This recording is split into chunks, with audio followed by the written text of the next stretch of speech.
मालिक को प्रणाम। सभी अभ्यासी भाई बहनों को नमस्कार। अब सारी अच्छी चीज़ें जीवन की शुरुआत में ही आरंभ की जाती हैं। इसीलिए आध्यात्मिकता कहती है, मेरे गुरुदेव का कथन है, उसे अपने अंदर खोजो जो सदैव तुम्हारे साथ रहता है, न केवल गर्भ में आने के पल से अपितु तुम्हारे सांसारिक जीवन का दिया बुझने तक, बल्कि जो काल के आरंभ के पहले से था, कालांतर के बाद तक रहेगा।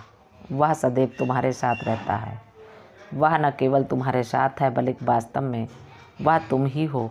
जिस वस्तु को तुष्टि बस तुम अपना स्व समझ बैठे हो, वह तुम्हारा मित्र भी हो सकता है। वह वस्तुतः तुम्हारा शरीर एवं अहंकार है, जो अपना अलग स्वतंत्र अस्तित्व होने का दावा कर रहा है, किंतु जिसका कोई अलग अस्तित्व है नहीं। ये कोरी कल्पना की उड़ान है। इस प्रकार हमारे अंदर ही अंदर जैसे दो दो जीवन संघर्षित हों, आंतरिक जीवन जो सदा विशुद्ध, शाश्वत, विशुद्ध, शांत, मौन एवं दिव्य है, क्योंकि दिव्यता का वही स्वभाव है।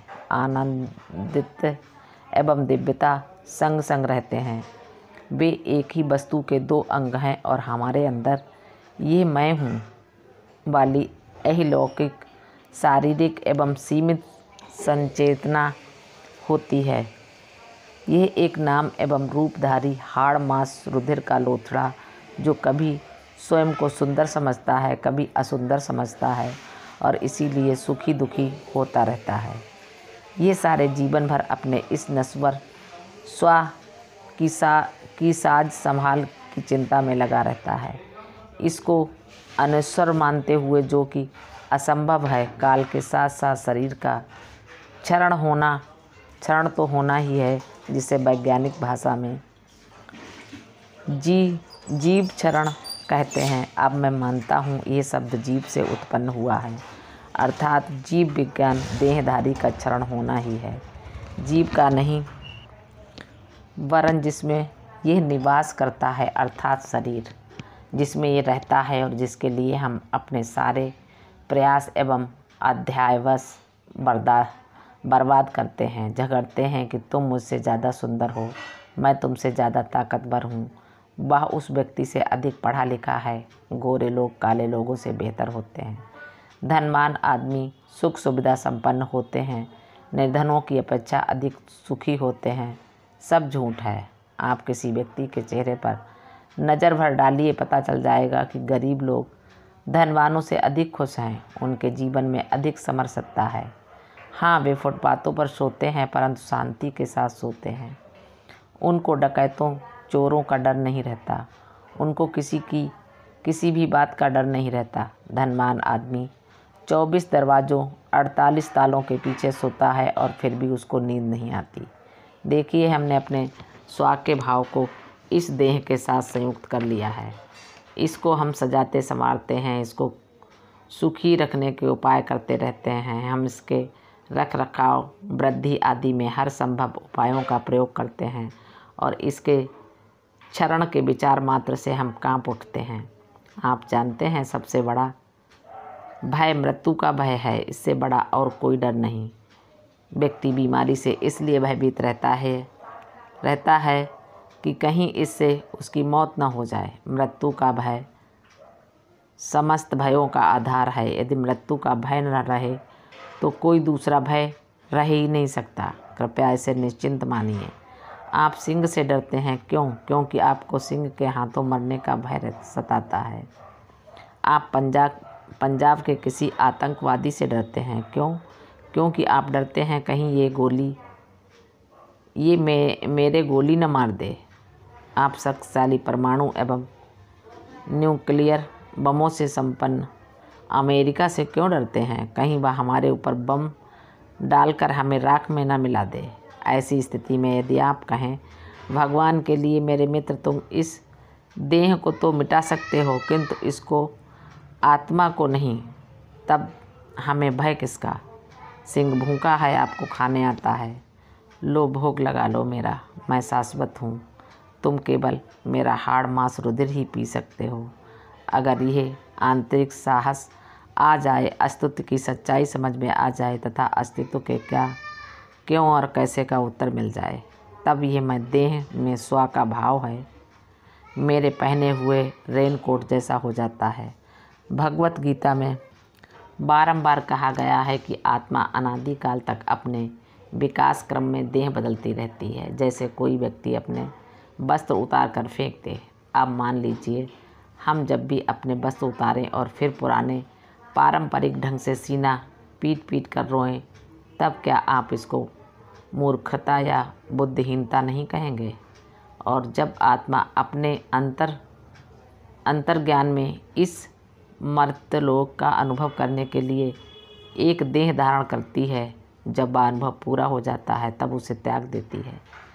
अब तुमसे मेरा काम खत्म, अब तुम्हारी आवश्यकता नहीं रही और हम देह को नष्ट कर देते हैं। कृपया विश्वास करिए, जब तक किसी का आंतरिक स्व ये नहीं कह दे कि बस अब पर्याप्त हुआ, तब तक कोई आदमी मर नहीं सकता। जैसे भारत में कोई पर्यटक आता है 21 दिन भ्रमण करने के कार्यक्रम से, परंतु 18 दिन में ही उसे लगता है कि उसने पर्याप्त भारत भ्रमण कर लिया है और भारत से विदा हो लेता है। अब इसमें रोने धोने की कौन सी बात है?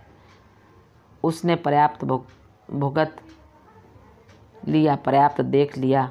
वह कहता है ठीक है, इतना तो मैंने देख लिया, अभी मुझे और कितना देखना शेष है। कोई विक्रेता हाट बाज़ार में जाता है, उसे कोई वस्तु बेचनी है, वह पूरा सामान बेचने के लिए 3 दिन की योजना बनाकर आता है, परंतु उसका सारा सामान एक ही दिन में बिक जाता है। यदि वह ईमानदार आदमी है तो वह वापस अपने मुख्यालय चला जाएगा, बशर्ते कि वह शेष 2 दिनों के रहने खाने का पैसा अपने अधिकारी को धोखा देकर खुद हजम न करना चाहें। अतः आत्मा अपने अंतर्ज्ञान में सोचती है, मेरे विचार से मैंने इस जीवन का काम पूरा कर लिया, अब मुझे अपने विकास क्रम के अगले सोपान पर चलना चाहिए। किंतु दैहिक अहंकार सिर उठाता है, अरे मैं भी तो हूँ, मैंने तुम्हारा सहारा दिया, रहने दो, आवास दिया, तुम इसको ऐसे ही कैसे त्याग सकते हो? ये तो इसके अस्तित्व के साथ न्याय हुआ, मैं नहीं मरता, जाओ। इस मृत्यु के भय के पीछे ही आप अंत्येष्टि के इतने भांति भांति के रीति रिवाज पाते हैं। वह सभ्यता हो, अन्य आदिम कबीले हों या मूल इस्लाम अनुयायी यूरोपियन, मुख्यतः तुर्की लोग हों, या यूं कहें कि विद्वान सुसंस्कृत मिस्र के फराहो लोग जो हों, जो अपने शरीरों को ममीकरण की प्रक्रिया से सुरक्षित रखने का प्रयास करते थे, एक क्षीण सी आशा में कि किसी दिन आत्मा लौटेगी और इस शरीर में प्रवेश करेगी, मैं पुनः जी उठूँगा। वे नहीं मानते कि आत्मा जीती है। मम्मी की सावधानी से देखभाल करके उसे सुरक्षित रखने की आकांक्षा ही इस बात की घोतक है कि वे आत्मा के अनादित्व में विश्वास नहीं करते, इसलिए मानते हैं कि वह वापस आकर मम्मी को पुनर्जीवित कर देगी और अपनी मूर्ता में हम मानते हैं कि हमारे पुनः आने तक ये देह बची रहेगी। देह में विश्वास रखते हैं। काश लोग जानते होते वे क्या कर रहे हैं, और सभी लोग जानते भी नहीं, अधिकांश नहीं जानते। क्रॉस पर लटके ईसा की अंतिम पुकार को याद करिए, हे पिता, उनको क्षमा करना, क्योंकि वे नहीं जानते वे क्या कर रहे हैं। कौन जानता है हम क्या कर रहे हैं, क्यों कर रहे हैं? इसमें अधिकांश संस्कार बस होता है, सामान्य घटनाक्रम होता है। जैसे कोल्हू का बैल गोल गोल घूमते हुए तिलहनों से तेल निकालता रहता है, वह कोल्हू के चारों ओर चक्कर काटता रहता है, मीलों मील चल लेता है, परंतु रहता वही का वही है। या जैसे बच्चे चक्री झूले में झूलते हैं, वे जितनी देर घूमते हैं उतनी देर सीधी रेखा पे चलते तो मीलों दूर पहुंच जाते, लेकिन वे लोग जो आत्मा व देह के वास्तविक संबंध को नहीं जानते, अभी भी गोल गोल घूम रहे हैं, फिल्मी प्रेमियों की तरह झाड़ियों के चारों ओर। हम वैसे ही हैं। दिन पर दिन हमारी आदतें खुद को दोहराती रहती हैं, हम एक ही काम बार बार करते रहते हैं। ये एक ऐसा उबाऊ घटनाक्रम बन जाता है कि हम हताशा से भर जाते हैं, खुद से नफरत करने लगते हैं। हमारे अंदर आवाज़ उठती है, हम इस धरती पर क्या कर रहे हैं? क्या हम यही सब करने आए थे? हाँ, क्योंकि तुम गोल गोल घूम रहे हो, इसीलिए तुम्हारे अंदर हताशा जन्म लेती है। तुम सीधे सीधे क्यों नहीं चलते? तुम कई तरीक़ों से सीधे चल सकते हो, नैतिकता से, सदाचरण से और सीधी दिशा के मान से भी। प्रत्येक रेल सीधी चलती है, परंतु क्या मैं सीधा हूँ? क्या मैं सीधा चल रहा हूँ?